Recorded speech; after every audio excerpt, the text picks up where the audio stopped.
Hello दोस्तों, बैलिज्म academy YouTube channel में आपका फिर से बहुत बहुत स्वागत है। दोस्तों, आज के इस वीडियो में हम मोस्ट इम्पॉर्टेंट क्वेश्चंस को सॉल्व करने वाले हैं जो कि आपके सुपर टेट, लेखपाल, रीट, साथ ही साथ आपके आने वाले किसी भी कॉम्पिटेटिव एग्जाम के लिए मोस्ट इम्पॉर्टेंट है। दोस्तों, यहाँ पर जितने भी क्वेश्चंस लिए गए हैं ये सारे क्वेश्चंस आपके सिलेबस पर बेस्ड होंगे, साथ ही साथ आपके प्रीवियस ईयर क्वेश्चंस पर बेस्ड होंगे। तो वीडियो को ध्यान से देखिएगा और वीडियो के लास्ट में जरूर बताइएगा कि आज के इस वीडियो में आपके कितने क्वेश्चन सही हुए। तो बिना देरी करते हुए चलिए शुरू करते हैं सबसे पहले क्वेश्चन से।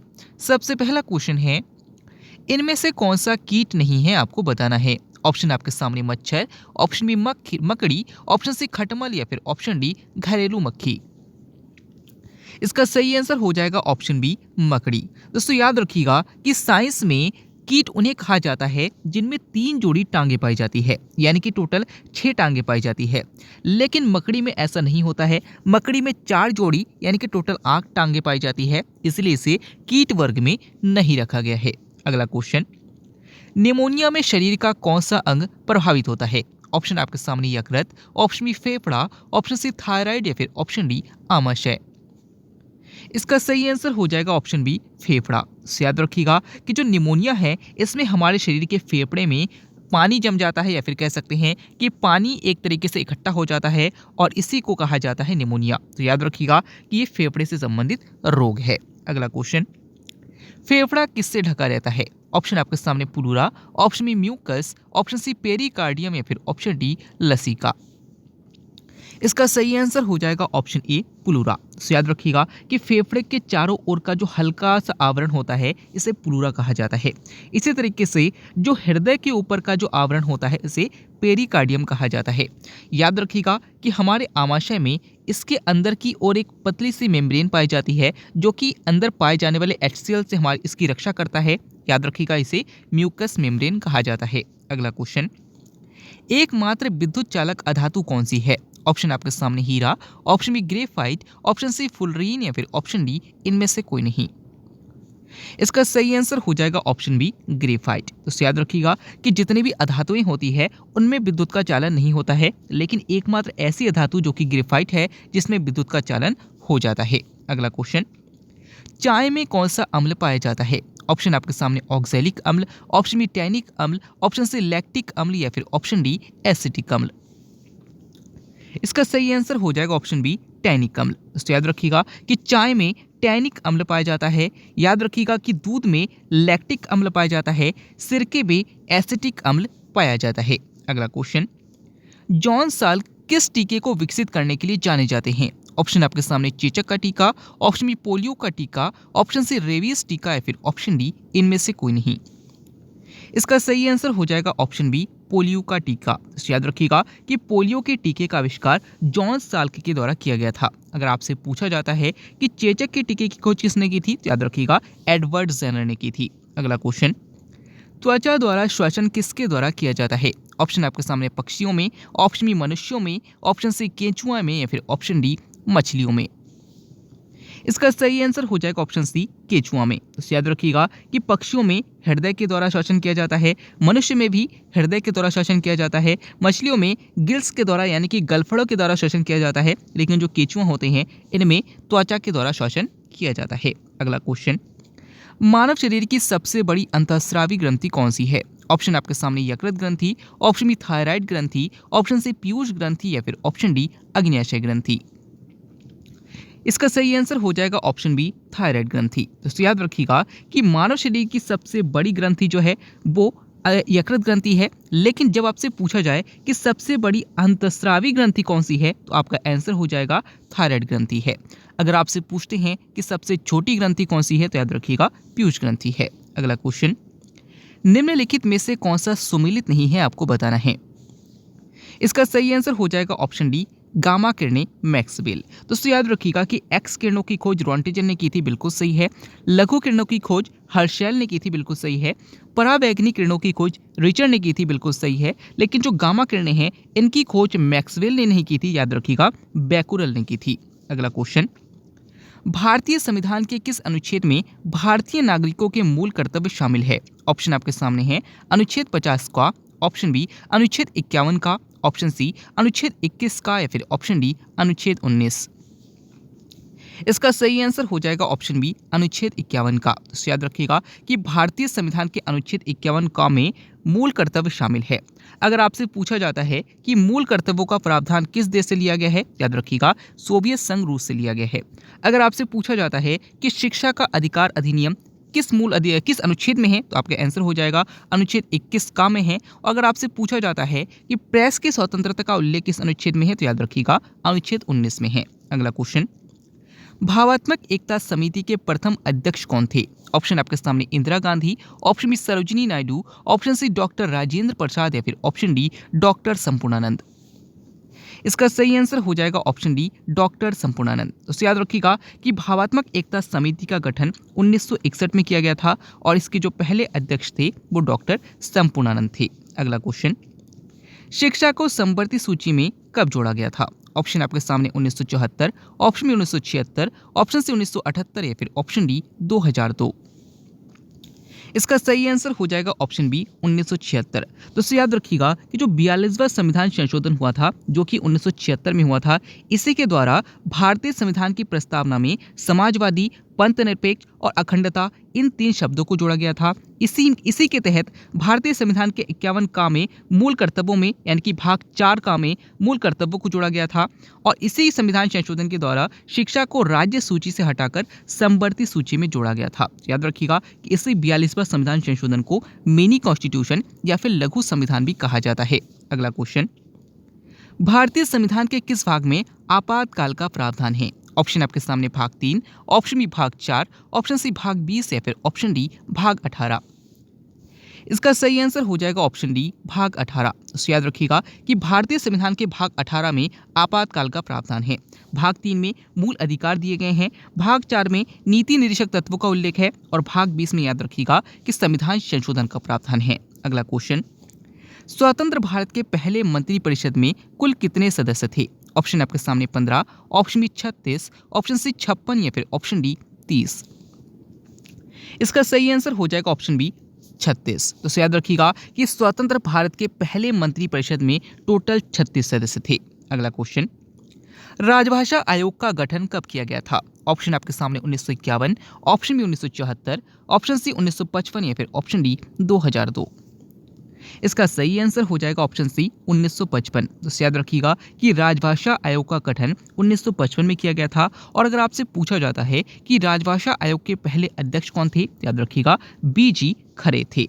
अगला क्वेश्चन, किसकी कमी से मरासमस रोग हो जाता है? ऑप्शन आपके सामने iodine, option B protein, option C vitamin या फिर ऑप्शन डी रक्त।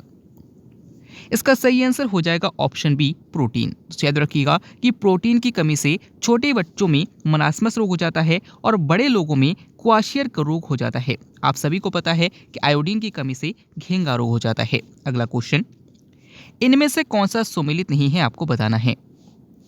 इसका सही आंसर हो जाएगा ऑप्शन सी माउंट एटलस दक्षिण अमेरिका। दोस्तों याद रखिएगा कि हिमालय पर्वत श्रृंखला एशिया में है, आप सभी को पता है, बिल्कुल सही है। रॉकी पर्वत श्रृंखला उत्तरी अमेरिका में है, बिल्कुल सही है। ग्रेट डिवाइडिंग रेंज ऑस्ट्रेलिया में है, बिल्कुल सही है। लेकिन जो माउंट एटलस है ये दक्षिणी अमेरिका में नहीं है, याद रखिएगा ये अफ्रीका में है। अगला क्वेश्चन, बहिष्कृत भारत पत्रिका के संपादक कौन थे? ऑप्शन आपके सामने हैं doctor Rajendra Prasad, option B doctor Bhimrao Ambedkar, option C Jawaharlal Nehru या फिर ऑप्शन डी बाल गंगाधर तिलक।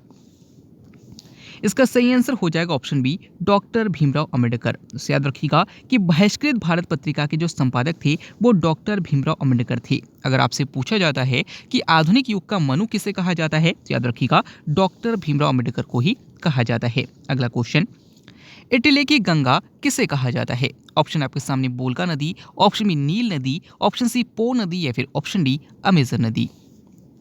इसका सही आंसर हो जाएगा ऑप्शन सी पो नदी। तो याद रखिएगा कि इटली की गंगा पो नदी को कहा जाता है। अगर आपसे पूछा जाता है कि विश्व की सबसे लंबी नदी कौन सी है, तो आपका आंसर हो जाएगा नील नदी है। और अगर आपसे पूछा जाता है कि विश्व की सबसे बड़ी नदी या फिर चौड़ी नदी कौन सी है, तो याद रखिएगा अमेजन नदी है। अगला क्वेश्चन, झीलों का अध्ययन क्या कहलाता है? ऑप्शन आपके सामने pedology, option B limnology, option C petrology या फिर ऑप्शन डी फाइकोलॉजी। इसका सही आंसर हो जाएगा ऑप्शन बी लिम्नोलॉजी। तो याद रखिएगा कि झीलों का अध्ययन लिम्नोलॉजी कहलाता है, शैवालों का अध्ययन फाइकोलॉजी कहलाता है, जो चट्टान होते हैं चट्टानों का अध्ययन पेट्रोलॉजी कहलाता है और मिट्टी का अध्ययन पेडोलॉजी कहलाता है। अगला क्वेश्चन, आंसुओं में कौन सा पदार्थ घुला रहता है? ऑप्शन आपके सामने sucrose, option B ptyalin, option C urochrome या फिर ऑप्शन डी लाइसोजाइम। इसका सही आंसर हो जाएगा ऑप्शन डी लाइसोजाइम। तो याद रखिएगा कि जो आंसू होते हैं आंसुओं में लाइसोजाइम नामक एंजाइम घुला रहता है और इसी कारण से जब भी कोई कीड़ा हमारे आंख में जाता है इसके संपर्क में आने पर मर जाता है। अगला क्वेश्चन, अफरा रोग का संबंध किन जानवरों से है? ऑप्शन आपके सामने है मरुस्थलों में रहने वाले, ऑप्शन बी जुगाली करने वाले, ऑप्शन सी पहाड़ी क्षेत्रों में पाए जाने वाले या फिर ऑप्शन डी पुनः अपने मल को खाने वाले। इसका सही आंसर हो जाएगा ऑप्शन बी जुगाली करने वाले। तो याद रखिएगा कि अफरा रोग का संबंध उन जानवरों से है जो जुगाली करते हैं। जुगाली मतलब जो जानवर बैठे रहते हैं और अपना मुंह चलाते रहते हैं, रियल में ये अपने अंदर जो भोजन स्टोर रहता है उसको एक तरीके से पाचन क्रिया का कार्य करते हैं। अगर आपसे पूछा जाता है कि कौन सा जानवर अपना मल दोबारा खाता है, याद रखिएगा खरगोश खाता है। अगला क्वेश्चन, कौन सी गैस फूलों का रंग उड़ा देती है? ऑप्शन आपके सामने chlorine, option B fluorescent, option C methane या फिर ऑप्शन डी।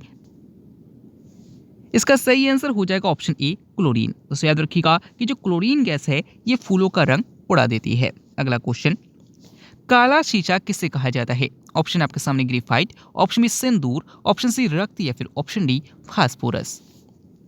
इसका सही आंसर हो जाएगा ऑप्शन ए ग्रेफाइट। तो याद रखिएगा कि ग्रेफाइट को ही काला शीशा कहा जाता है। अगला क्वेश्चन, विश्व का सबसे गहरा गर्त किस महासागर में है? ऑप्शन आपके सामने प्रशांत महासागर, ऑप्शन बी अटलांटिक महासागर, ऑप्शन सी हिंद महासागर या फिर ऑप्शन डी अंटार्कटिक महासागर। इसका सही आंसर हो जाएगा ऑप्शन ए प्रशांत महासागर। तो याद रखिएगा कि विश्व का सबसे गहरा गर्त जो है वो मेरियाना गर्त है और अगर आपसे पूछा जाता है कि ये किस महासागर में है, याद रखिएगा प्रशांत महासागर में है। अगला क्वेश्चन, राज्यसभा का पदेन अध्यक्ष कौन होता है? ऑप्शन आपके सामने राष्ट्रपति, ऑप्शन बी उपराष्ट्रपति, ऑप्शन सी प्रधानमंत्री या फिर ऑप्शन डी महान्यायवादी। इसका सही आंसर हो जाएगा ऑप्शन बी उपराष्ट्रपति। तो याद रखिएगा कि जो राज्यसभा का अध्यक्ष होता है वो भारत का उपराष्ट्रपति होता है।